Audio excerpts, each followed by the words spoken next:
let's talk about playing the victim. I think that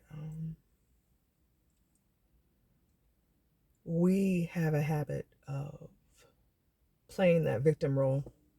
They did me wrong. They're against me. They're haters. Um, this happened to me, therefore I act like this. Yes, your experiences mold who you are. How that molds you is the important part. How you respond to your trauma and respond to the things that have affected you is up to you for the most part.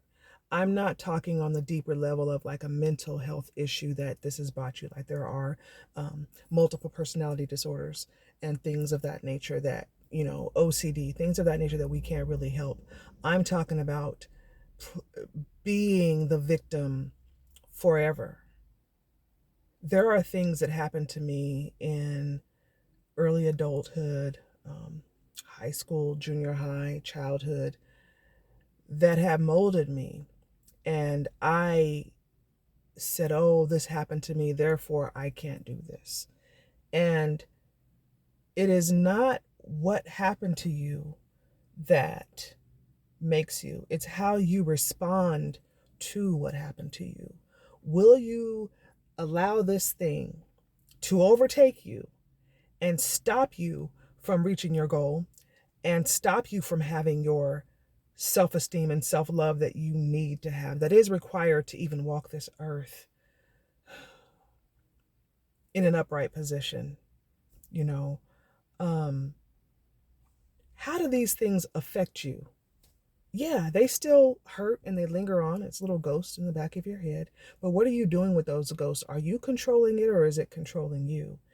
And a lot of times we allow it to control us and it overtakes us and it stagnates us from our growth and stops us from becoming the best version of ourselves. How can we be that best version when we're focused on what has hurt us and what has put a pause on our spiritual journey? I don't think that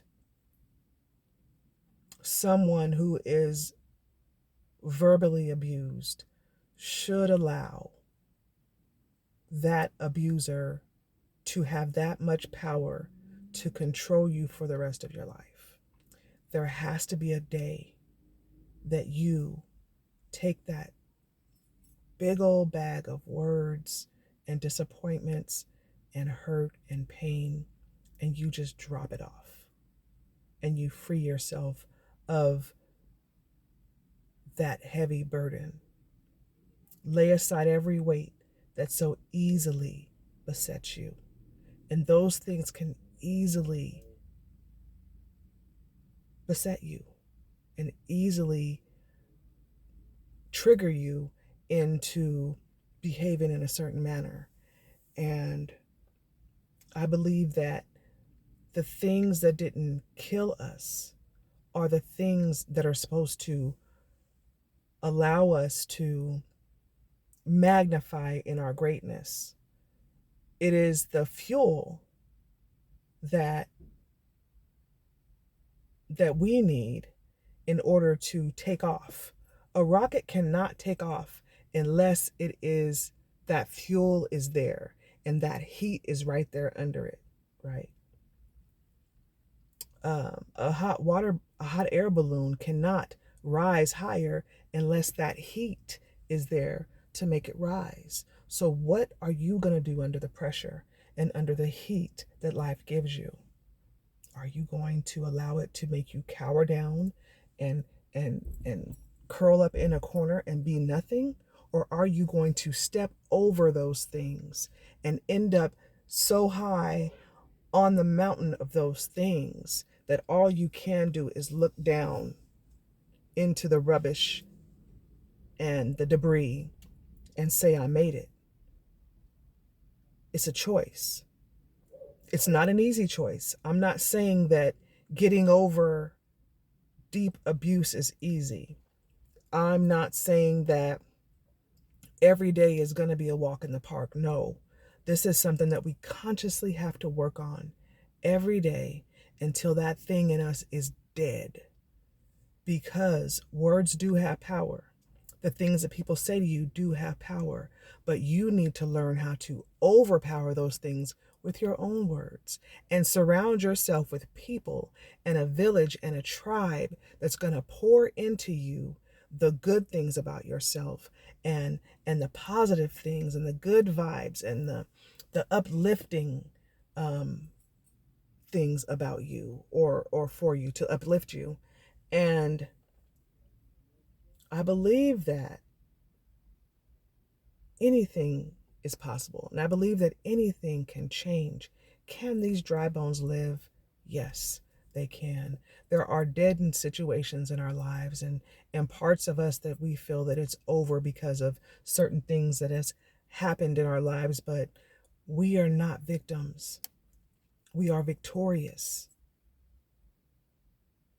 We are conquerors. We are warriors. And warriors don't become strong unless they've gone through something to build that muscle. And building muscle hurts. Building muscle makes you want to quit and give up. You lose your breath. You're sweating profusely. But at the end, you come out on top, depending on your perspective of it. Is this something that's going to tear me down? Or is this something that I'm going to utilize as a tool to build me up? It's a choice. It is a choice on our perspective and how we look at it. Was I always this way? No. I used certain circumstances to play that victim role.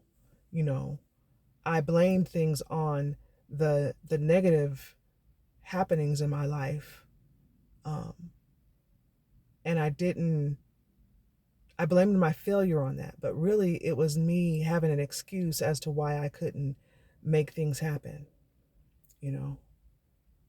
And I can use the example of me drinking alcohol. I use that as a scapegoat, or not a scapegoat, but as an excuse, because of the things that I went through. Yes, it was heavy. Yes, everything that I went through was heavy, but at the same time, I had to let those burdens go and unpack and throw it away and lift myself higher above the things that happened to me. And it is such a sweet place to be. And I feel like it is worth the sacrifice of going through your dark places and facing your demons and being able to look fear in the face and look that thing in the face that hurt you so bad for so many years and saying, this is where you get out. This is your stop. And you drive so fast past that thing that you cannot even see it in the rearview mirror anymore. It's behind you. Everything that has happened to you in a negative way is behind you now. It is not happening to you now. And if it is, this too shall pass. And you can get over it. You're more than a conqueror. And you can get through whatever situation that you're in.